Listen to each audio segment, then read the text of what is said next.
بنتكلم قبل الهوا مايكل وقلت لي اي حد يقول لك خليكي واقعيه تعرفي ان تفكيره دايما سلبي.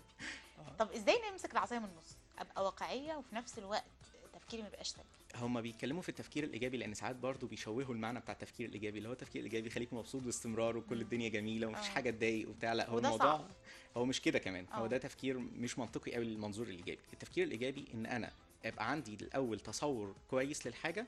تصور كويس يعني العدسات اللي انا لابسها كويسه، اه. وبعدها ابتدي اقيم الحاجه هي حلوه ولا وحشه. لكن تمام. يبقى عندي الفلتر الاولاني ان هي كويس او الحاجه الافضل، مم. وبعدين ابتدي اقيم. مش ان انا اتجاهل الحاجه، لان في ناس ساعات بتفهم التفكير الايجابي ان انا اتجاهل، افضل اقول كل حاجه كويسه كل حاجه كويسه وبراكم الحاجه. زي اه. مثلا العربيه، اه. سمعت فيها صوت وبعد ما اقول لا مفيش مشكله مفيش مشكله، بعد المشكله بقت مشكلتين بقت ثلاثه، هتقف مره واحده. صح. وبعد ما كان عطل صغير بقى عطل كبير، او ممكن العربيه كلها تبوظ او الحاجه المكنه كلها او الاله كلها تبوظ.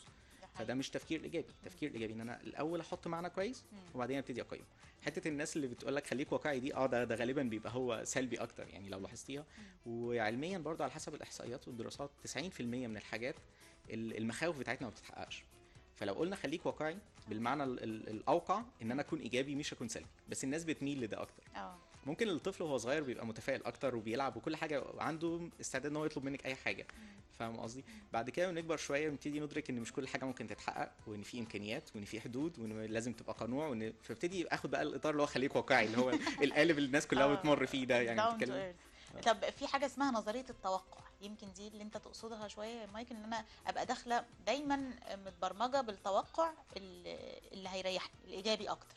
ممكن ان انا اكون متفائل اكتر بالظبط اه. وعايز اسمع ده. لان على فكره الحاجه اللي انا بفكر فيها هي اللي بلاقيها اكتر. اه. ليه؟ لان مخنا ما بيقدرش يتعامل مع اكتر من حاجه. مم. العقل الواعي مش اللاواعي، اللاواعي بيقدر يتعامل مع مدخلات كتير جدا، الواعي يقدر يشوف حاجات محدده. مم. فلما انا ببتدي اقول له ركز على كذا، زي الاسئله مثلا، لما بقول بركز على كذا في السؤال، او السؤال بيرفعني لفوق او ينزلني لتحت. تمام. لما بركز على نفسي بسؤال معين بيقدر يوديني لنتيجه مختلفه. هايل.